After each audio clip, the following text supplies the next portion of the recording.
I haven't a clue where this came from.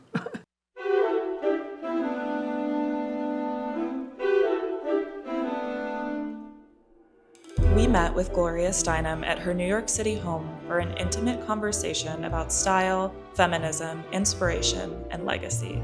She shared stories behind some of the iconic pieces included in the collection, offering deeper insight into their history and significance.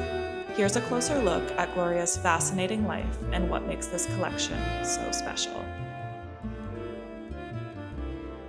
Right now, the foundation is striving to continue this home and building as a place to meet and have a refuge.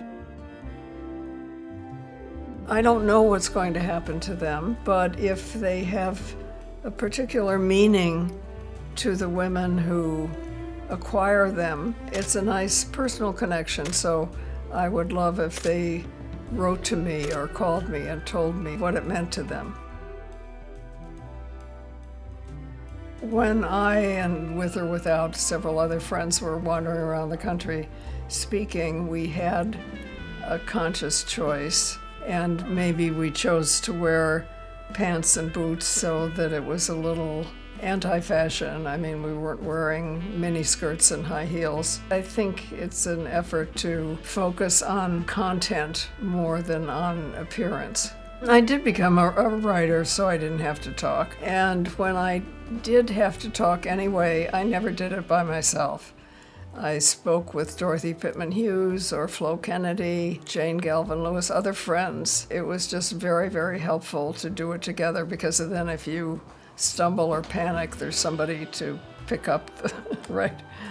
Every once in a while, some not too friendly guy in the audience would say, "Are you a couple?" And one of us would say, "Are you my alternative?"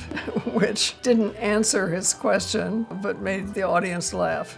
I certainly wouldn't have realized that it was possible to live an individual life, to make choices, to adventure, to travel, if I hadn't seen other women doing that.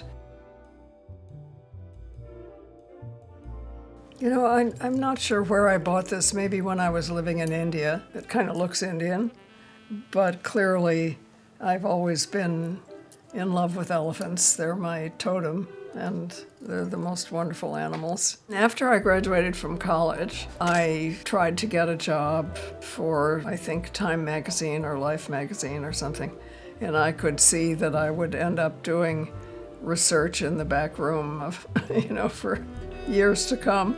So it wasn't very tempting. India, of course, is the other huge, diverse democracy. It always had an appeal. Elephants, they don't kill anything. They eat the bark off trees and are said to have a long memory. They just seem like ideal creatures. Partly from living in India, the sari doesn't change, or the salwar kameez doesn't change.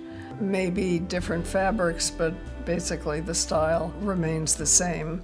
So that's comforting. Yes, probably. Fringe, what could be bad about fringe, right?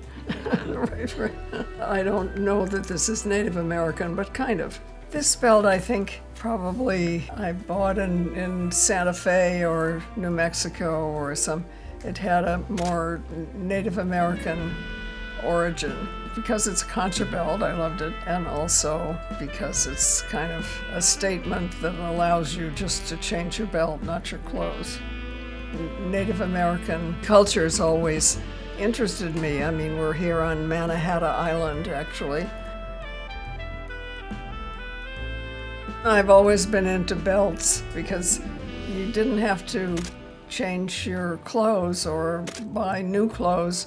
You could wear the same thing, black pants and a top, and just change your belt. I don't know, I probably inherited black from New Yorkers, but it seemed much simpler. You didn't have to worry about what matched what, and you could wear whatever jewelry over it or something. So I think it's almost a joke now, right? That people see people wearing all black in Rome and they say, "Oh, you must be from New York." I'm sure that I get inspired or interested by how the women we admire dress. Every once in a while, somebody would come along and be an influence, like Audrey Hepburn was an influence, for instance, in Breakfast at Tiffany's, standing outside Tiffany's on the sidewalk. But more often, it probably was just personal, eclectic. I was influenced as a child by Wonder Woman. She had 2 bracelets that she bounced bullets off of. My father was an antique dealer.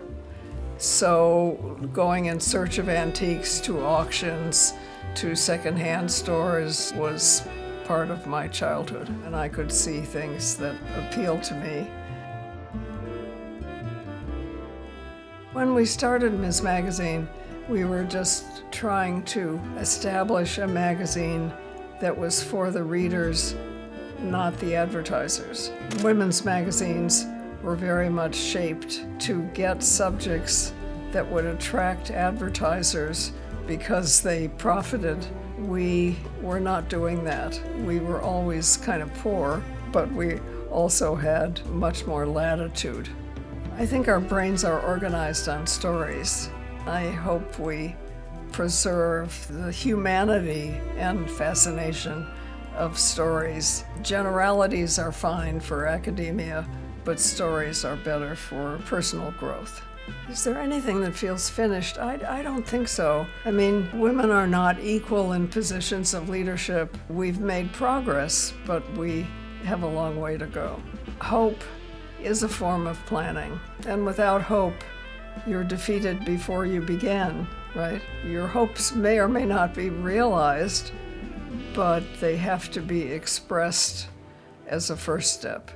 What you happen to have been wearing when something important or evocative or memorable happened in your life retains that memory. I mean, I know that if I was able to have something worn by Louisa May Alcott or Shirley Chisholm or any of the people who I have admired in my life, it would mean something because it had belonged to her. I think we all choose to dress ourselves according to our taste, to people we admire, a little bit of what the fashion is going on, and for freedom.